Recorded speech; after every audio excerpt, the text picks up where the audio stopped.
Let me take you back to the year of 1998. That's the time where I started university. And on my first day to school, my caring, loving father decided to drive me. Very unlikely of him, but judging from the distance from home to school, and the traffic, and his character, I knew he's up for something. There's a certain message he wants to send. There he was, hands on the steering wheels, eyes straight to the road, and then he turned to me. Rezia, this is gonna be an exciting day for you. You're gonna be meeting a lot of people, a lot of friends, men, women, boys, girls, and a lot of activities. Have as much fun as possible. But I want you to remember several important messages. 2 of them, and keep that in mind, okay? And he said, first, no monkey business, okay?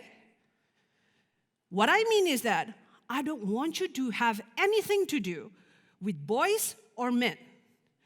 No going out for coffee, no movies, no holding hands, no relationship, no kissing, no nothing with boys. Second, don't worry getting into a relationship and finding a boyfriend. I will find one for you. I will find you a husband. In fact, I will find you a nice Indian man as a husband. Man, I was only 18-year-old going to the school for the first time, and this is the conversation I had in the car. For other kids, they're gonna be excited. But for me, I remembered zero about the faces I came across on my first day. I don't remember the classes I took. I don't remember the friends I made on that day. What I remember is that conversation. Why? Because I was feeling so emotional. I was so upset with that. And before I tell you why I was so emotional, let me share a couple backgrounds about me. I'm from Indonesia. I grew up there, I was raised there. But my father is Indian. He was raised in the most Indian way by his parents. My mother is Indonesian. She was raised in the most Indonesian way by her parents. With that kind of background, for my father to turn around to me and said, you're not gonna marry any other person rather than an Indian. So I felt betrayed. I was upset. To me, it translated as my father was trying to deny his relationship, his marriage with my mom. It's almost like saying, no, it doesn't work. So I felt unhappy with that conversation.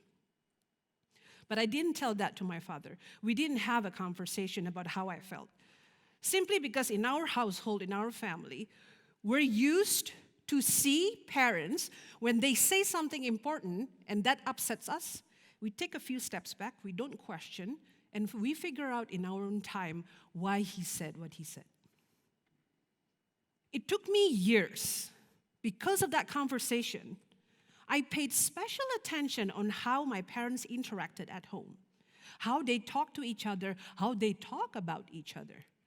And not until many years later, I realized that the conversation happened in the car on that day was not because my father hated my mother. It was not because he was trying to cancel the fact that he was married to someone who's Indonesian. It was actually a fatherly love. For him to marry someone from Indonesia, coming from an Indian background, the cultural difference was so tough for both of them. They suffered a lot throughout the way. So in my father's view, to tell me, don't worry about finding a man. I'll find that for you. I'll find you an Indian man.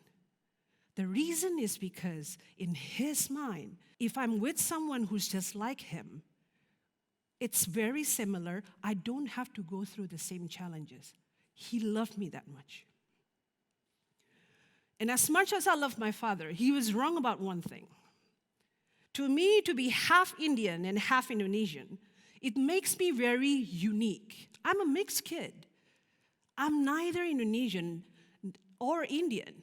So whomever I decided to date, whomever I decided to marry, it's going to be a cultural clash nevertheless. It's going to be difficult anyway. But since then, I got interested in how people interacted, particularly when they're in commitment, loving romantic commitment with someone of a different culture. I live in the States, now I'm in South Korea. Multiple times when I heard friends, see friends, share with friends, I realized that when you're in a loving relationship with someone of a completely different background from you, you can't just dive into loving each other. You can't just dive into supporting each other. It doesn't work that way.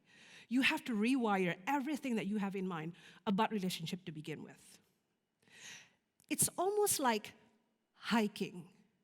We're all in Korea. At some point, we tried hiking, right? Before you hike, what do? You check the terrain, you check the hills, you check the mountains. You want to see how difficult it is for you, how challenging it is for you, right? Similarly, with intercultural relationship, you have to see ahead.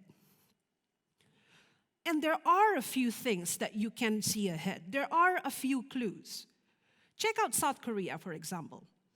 In middle school and high school, boys and girls are separated when it comes to activity. They share the same school, but they don't necessarily interact with each other all the time. In the defense is that so they can focus on study. They can focus on study. They're not distracted with puppy love, crush, and whatnot. Although it's okay, but you can imagine that they don't experience all these things until much later. Maybe in the early 20s, when they're in the university, they finally get to have a boyfriend or girlfriend. As a result, if you are in a relationship for the first time, what is your priority? To be acknowledged, validation, to be with each other. So that's why in Korea, you see a lot of people when they're dating, they're wearing matching shirts, right? You see all the pictures in social media together, in the photo studio. Or they're always like in texting and phoning each other. Validation that they are with each other is very important. Now imagine that you are dating someone from that particular background, while you are the person who are so used in a relationship. You started at the middle or high school. She is so obsessed with being with you, and he is so chill. As a result, for him, the girlfriend would feel like suffocation. You always have to let her know. You have to feel like you have to parade her around so people know that you guys are together. Otherwise, she'll be upset. And in her view, why is he not acknowledging me? Why from Monday to Friday he's so busy with work or so busy with classes I could only see him on Saturday? They don't realize that these differences may come across just because culturally they come from different background. You take a mental note on how that difference is. That's why definition from one couple or one person to another about relationship is different. One see relationship as being together, wearing matching shirts, which is completely okay. And the other one feels like definition of relationship means, I want to get to know you.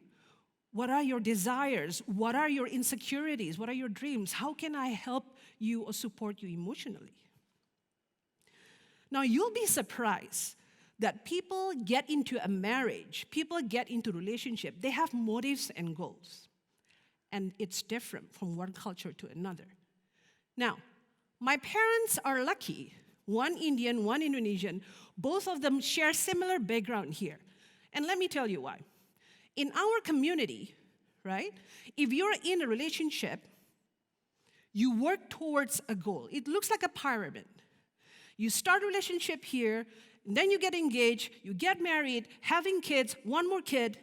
So if you're with someone, you will assume your partner works toward the same goal in our community. In a completely different community, though, it doesn't mean the same. A relationship is seen as something flatline. You want to look for compatibility in feelings, in visions, and discussion about meeting the family, getting engaged, getting married does not come until much, much, much later. Now imagine two kind of people getting together. Well, she said, let me bring you home to meet my parents so they can get to know you. And he'll say, no, no, no, that's way too soon. What are you doing?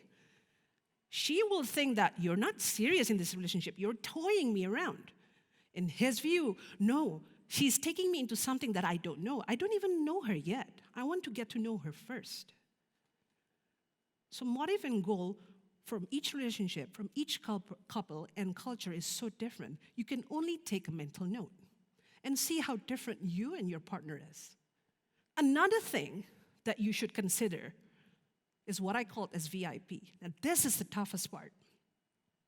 The reason being is that what you and your partner sees as values, what you and your boyfriend or girlfriend sees or perceive as issues, or they believe in one thing, is not necessarily communicated. For example, this is where an area like sex, like politics, like their view on LGBTQ community does not come into play until you observe what your partner think. You cannot sit down and talk about it with them and expect them to be honest.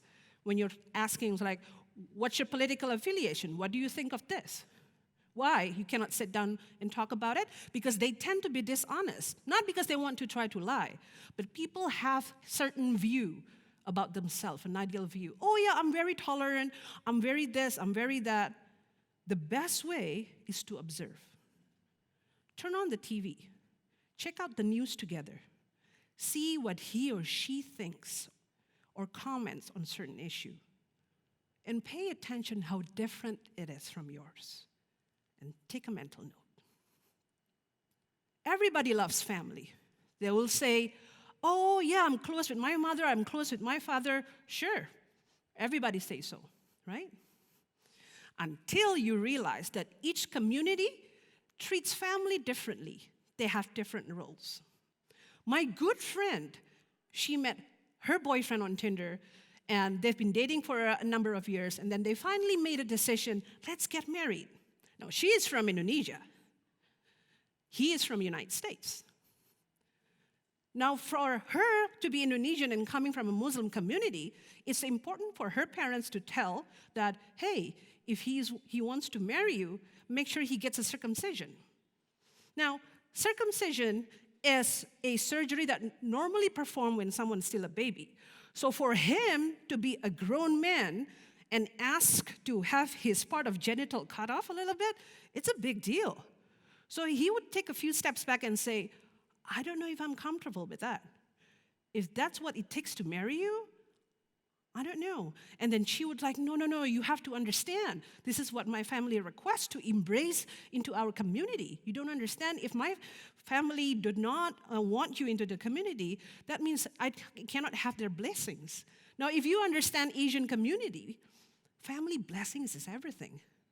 Whereas in some other community, okay, they don't like my future wife and husband, I'm the one who's getting married, so what? So family roles and what they say into your relationship and your own marriage is crucial, and it's different one culture to another. You could only observe, see how your partner behave around their family.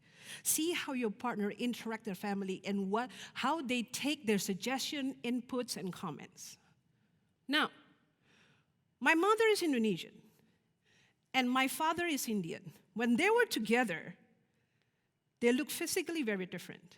Skin color, height, you name it. When they walk around in Indonesia, it invites talks, whispers, stares.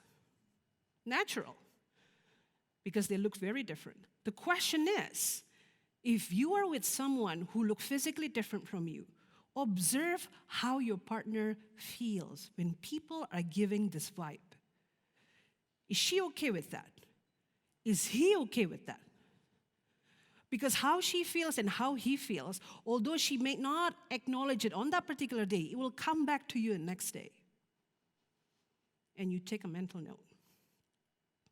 Now, with all these points being shown, at the end of the day, you take a few steps back and you look at it. This is how much homework I have if I want to continue this relationship with someone I like. See how big the difference is. Talk about it. Are you guys ready to embark on this together? Make sure she's on it. Now, you're coming here in this talk because you are either in a relationship with someone of a different culture, married to one, or potentially we're going to have one. You're in South Korea, right? Get on Tinder, get on Bumble, just explore the world and meet a lot of people. And you'll be surprised how much you will learn about yourself in understanding this. It doesn't need to work. It's okay if it doesn't work. You just need to see ahead. If it works with my parents, it works for you too. I'm not here to discourage you from intercultural relationship. Yeah, that's me in the crib, the baby me. You could do it. The question is, assess ahead. Talk about it with your partner. Now, in 1978, when my parents met for the first time, there was no dating apps. But the way they describe how they met at that time, my father locked eyes with my mom and they like each other. It would kind of look similar like swiping right, swiping left on Tinder. So out of my respect to them, I made this. Now, my father passed away in 2019, but that conversation in the car remains a beacon for me to observe further an intercultural relationship. Good luck with yours.